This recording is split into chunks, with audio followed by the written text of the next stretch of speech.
Olá, pessoal dos cursos de licenciatura de Pedagogia da Univesp. Na sequência das nossas aulas, nesta semana eu vou tratar dos tempos e os espaços da organização do trabalho pedagógico. Como ficou evidente na primeira aula, nós vamos precisar saber diferenciar tempos, espaços, instâncias e dimensões da organização do trabalho pedagógico. Vamos lá. Quando falamos de espaços e tempos, nós temos que levar em consideração o que a legislação diz, né? Primeiro, que ela estabelece a obrigatoriedade da educação básica de que o tempo escolar seja de pelo menos 200 dias de efetivo trabalho escolar. Isso vale para a educação infantil, para o ensino fundamental 1 e 2, para o ensino médio. Na educação técnico-profissional, o tempo é variável, porque a carga horária também é variável. Na educação especial e na educação de jovens e adultos, também esses dias são variáveis. Quando se trata de horas letivas, de carga horária, a educação infantil precisa cumprir pelo menos 800 horas letivas, o ensino fundamental 1 e 2 também, o ensino médio, 800 horas no ensino médio regular, 2.400 horas se for integrado à educação de jovens e adultos, e em termos de frequência, na educação infantil, com exceção das crianças oriundas do Bolsa Família, que precisam ter 75% de frequência, a regra geral é de 60% de frequência, e nas outras modalidades, pelo menos 75% de presença.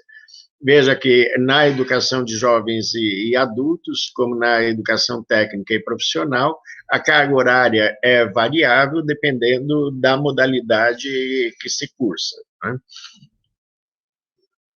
Eu volto a esta imagem que tratamos na primeira semana do fluxograma da organização escolar, porque aqui também nos dá a dimensão de tempo que a criança vai passar na escola ou em sala de aula. Veja que aqui possivelmente, não considerando o tempo de creche e de pré-escola, quando ela entra no ensino fundamental, na primeira série, ela vai seguir essa sequenciação, essa linearidade aqui, que significa pelo menos 12 anos de escolarização. Uma família que coloque uma criança numa escola vai querer que ela permaneça 12 anos na escola até completar esse ciclo de escolarização. Vejam que em poucas dimensões da vida é possível fazer um planejamento tão longo de 12 anos, né? Quem está empregado hoje não tem certeza de estar empregado amanhã. Quem está casado hoje não tem certeza de estar casado amanhã. Quem está morando em um lugar hoje não tem certeza de estar morando no mesmo lugar amanhã. Então, quando se considera na organização do trabalho pedagógico o tempo escolar, nós não estamos falando só da duração de uma aula, da duração da carga horária de uma disciplina, mas no tempo de vida também da pessoa que vai passar sob a responsabilidade da escola.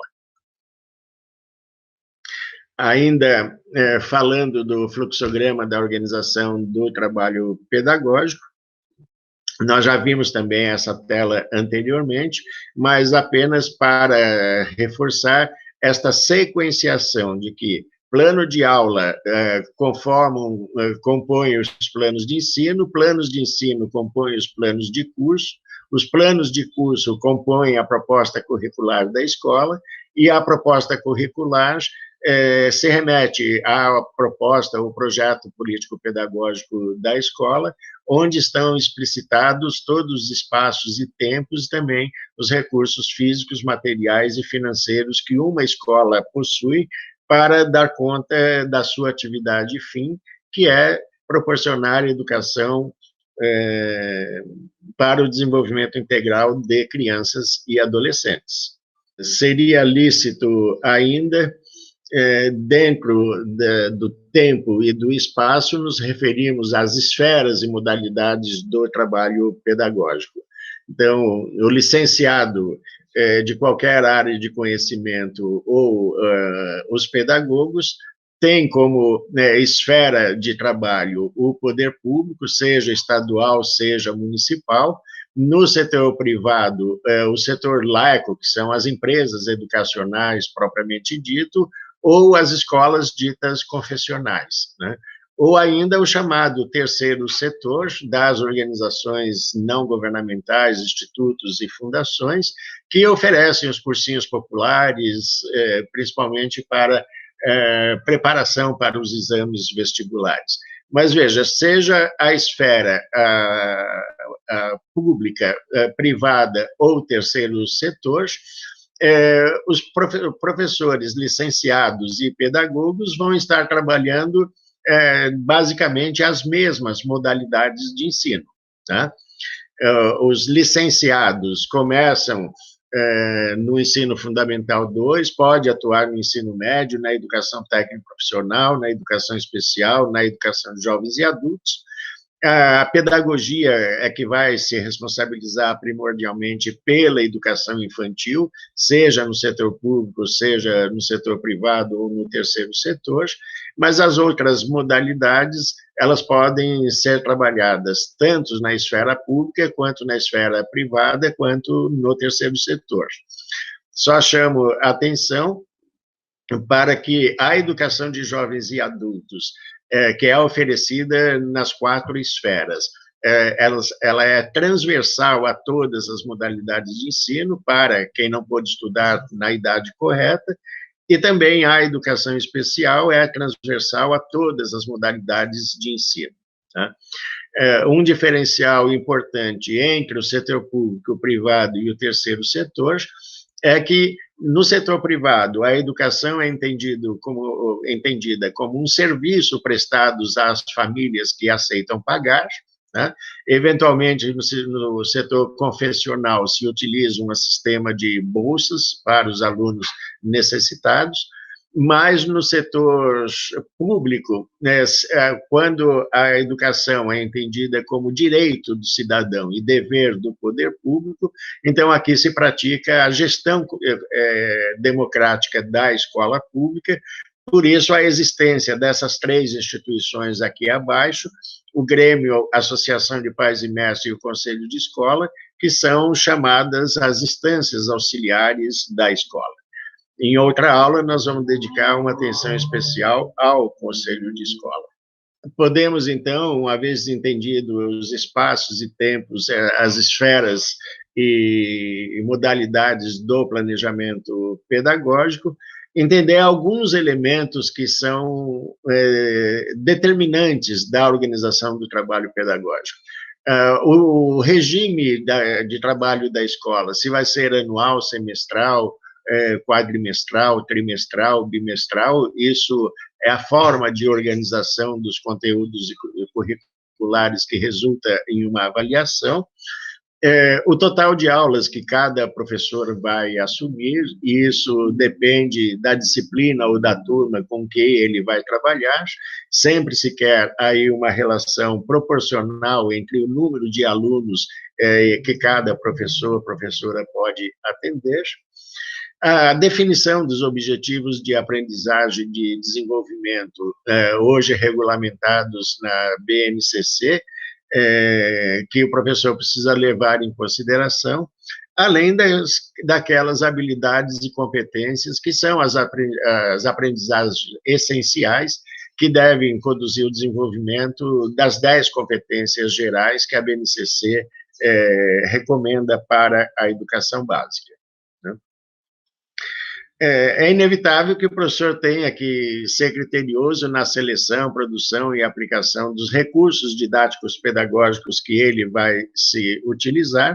É importante o professor definir, dentre as diversas formas de organização do seu plano de aula, as metodologias que ele vai escolher.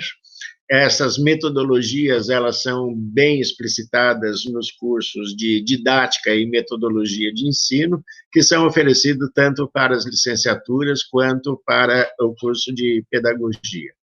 E também, na organização do trabalho docente, constitui uma etapa importante, que é sistematicamente cobrada pela escola e pelos sistemas de ensino, que são as formas de se fazer avaliação, né? Procurar explicitar um pouco mais as formas, os modelos de plano de aula, quando o professor... nenhum professor precisa se ater a um único modelo. Como ele tem muitas aulas, ele pode articular, diferenciar, diversificar, dependendo dos objetivos da aprendizagem, os objetivos a que ele quer chegar com seus alunos, ele pode escolher qualquer uma destas alternativas ou combinar essas alternativas, né? Vejo que cada uma tem um propósito distinto. O ensino serial, a sequência didática, os mapas cognitivos, o ensino por investigação, o ensino por projetos, a gamificação, o ensino à distância, que isso normalmente vem da avaliação que o professor tem, de quais são os recursos que a escola lhe proporciona, o estágio de amadurecimento, de desenvolvimento que estão os seus alunos, e a pertinência de se utilizar um ou outro modelo, dependendo da natureza do conteúdo com que ele esteja trabalhando. E-learning, que nada mais do que o ensino à distância, que nós estamos familiarizados e cujos recursos estamos utilizando aqui agora. Os elementos do planejamento pedagógico, que são alguns dados de realidade escolar que tem que se levar em consideração. Se essa escola se organiza de forma anual, semestral, quadrimestral, trimestral, bimestral, na organização das disciplinas, o total de alunos com que cada professor, professora vai trabalhar, busca-se aí uma relação que seja proporcional e adequada, os objetivos de aprendizagem e desenvolvimento que a disciplina deve conduzir, as habilidades e competências que busca se desenvolver, né, nos alunos, isso a BNCC recomenda 10 competências gerais para a educação básica.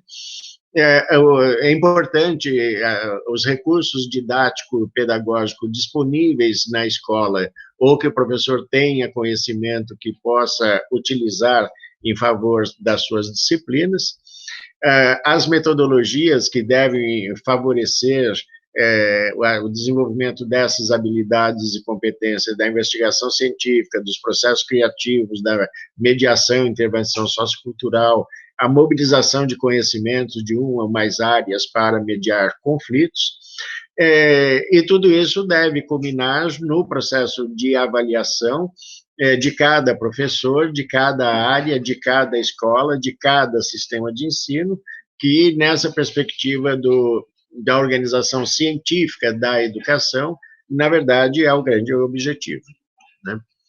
Ainda, nos referindo à questão dos espaços de atuação docente, a sala de aula, como vimos, é o espaço da autonomia do professor. O conselho de área reúne os professores das mesmas áreas de conhecimento. Quando a escola se organiza por ciclos, a educação infantil constitui um ciclo, Fundamental 1, Fundamental 2, ensino médio, educação de jovens e adultos constitui outros, cada um ciclo. O Grêmio Estudantil, a Associação de Pais e Mestres e o Conselho de Escola constituem os outros espaços adicionais de atuação, sobretudo para os professores dos sistemas públicos de ensino.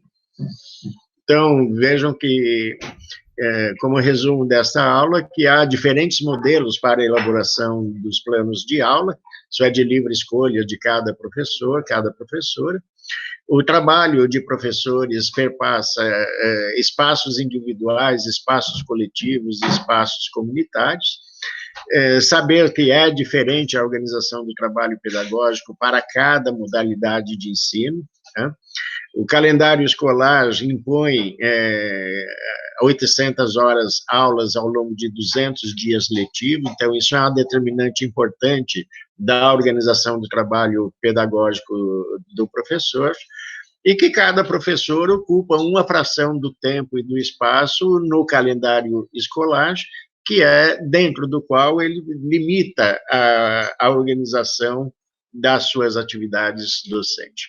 Então, aproveite o texto base desta aula, o material de apoio também, e nós nos vemos na próxima aula.